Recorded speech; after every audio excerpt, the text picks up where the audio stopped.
Assalamualaikum warahmatullahi wabarakatuh. Halo warga sekolah, kembali lagi dengan Capsek Sekolah Horor. Apa kabar kalian semua? Semoga baik-baik saja. Di kelas sekolah horor kali ini menceritakan tentang kerasukan di sekolah. di mana penulis menceritakan pengalaman nyata yang dialaminya saat kerasukan di sekolah. Cerita ini bersumber dari akun Twitter @arvanulfa1.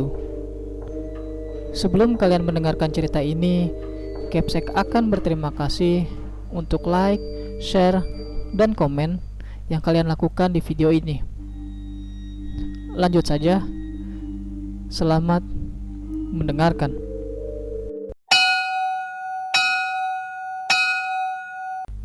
Kejadian ini terjadi pas gua udah mau masuk semester 2. Dan kebetulan gua itu fisiknya lemah, gampang pingsan dan gampang sakit gitu. Jadi ya target mudah buat dirasukin sama jin-jin di sekolah. Sekali lagi, untuk nama, tempat, dan yang lainnya bakal gue samarin. Soalnya gue takut nanti gak ada yang mau daftar di sekolah gue. Jadi, sekolah gue itu SMK negeri.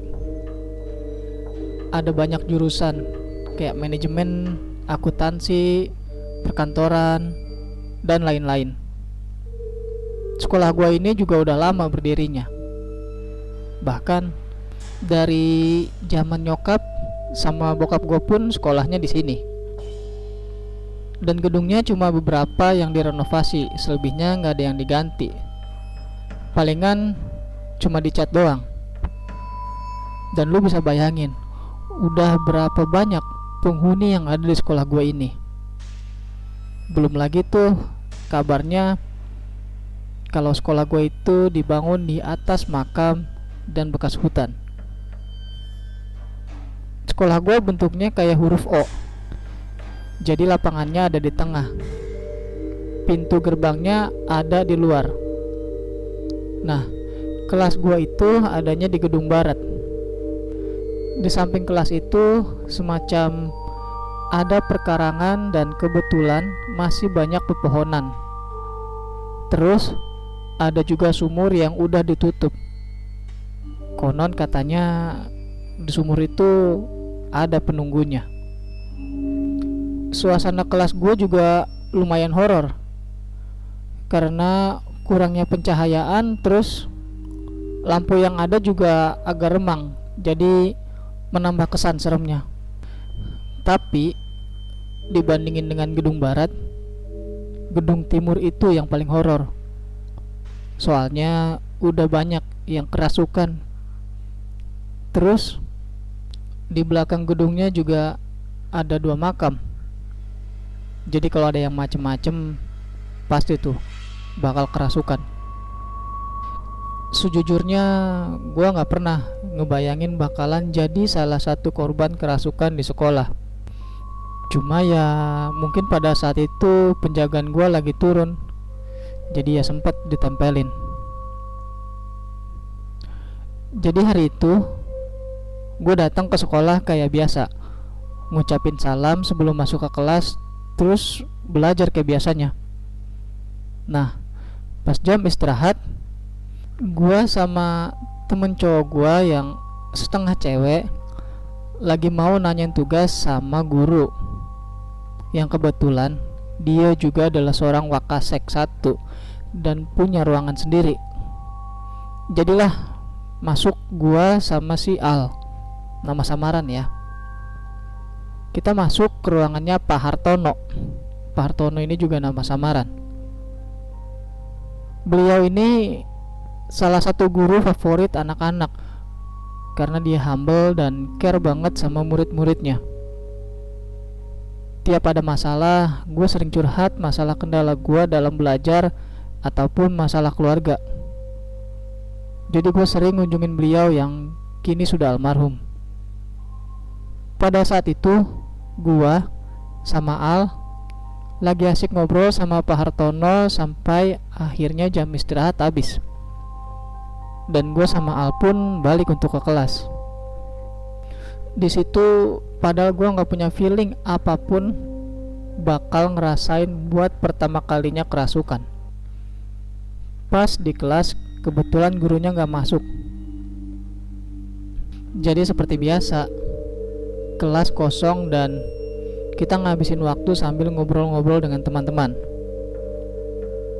Tapi nggak tahu kenapa waktu itu gue tiba-tiba ngantuk banget.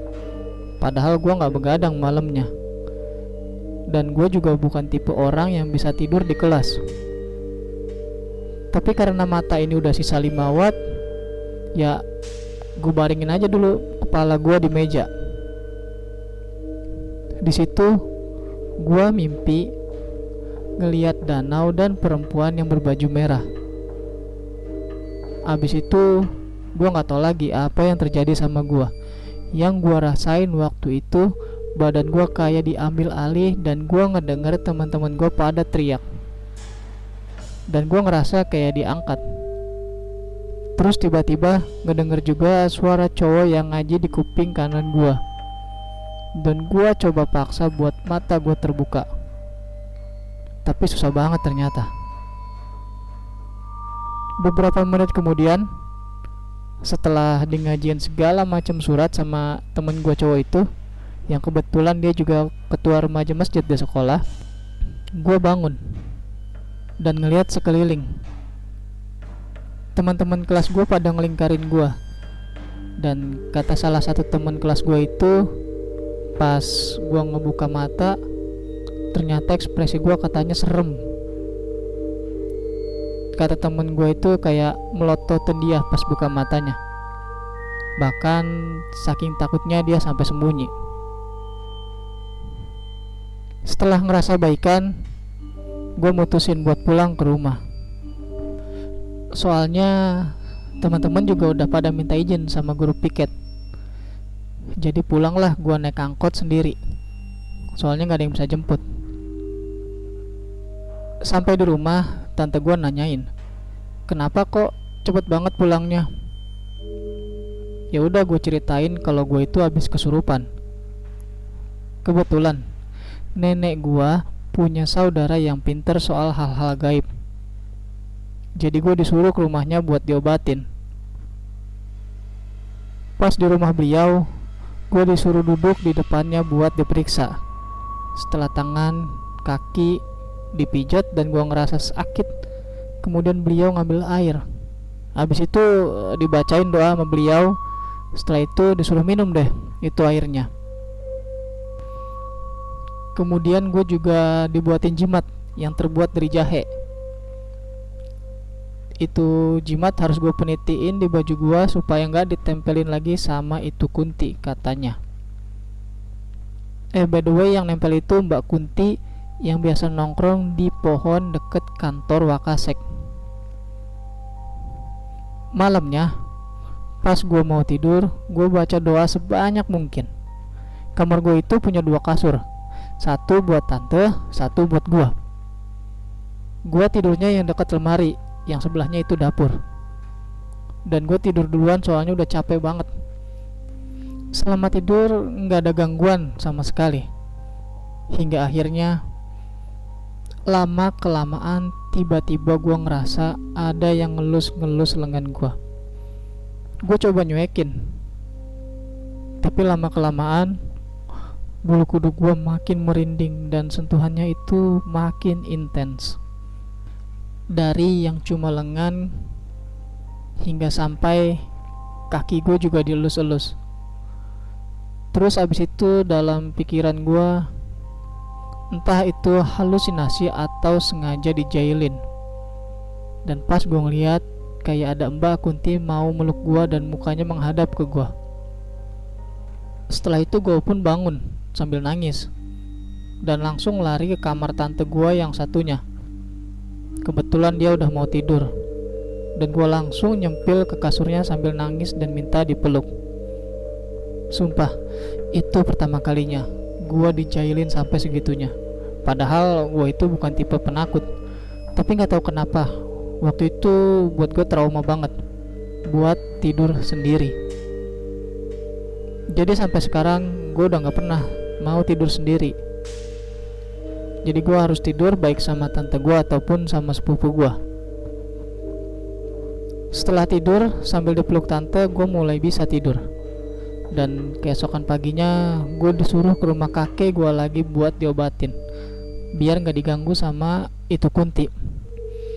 Dan setelah itu gue mulai rajin ibadah di musola sekolah, selalu ngucapin salam dimanapun berada, dan jaga sopan santun biar gak nyinggung penghuni lainnya.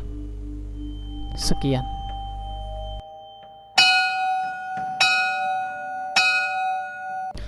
Itu dia cerita mengenai kerasukan di sekolah.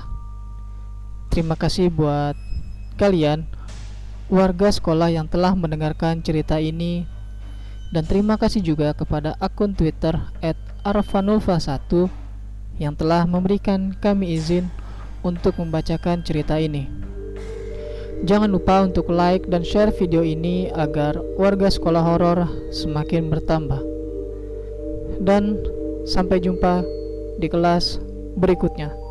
Wassalamualaikum warahmatullahi wabarakatuh.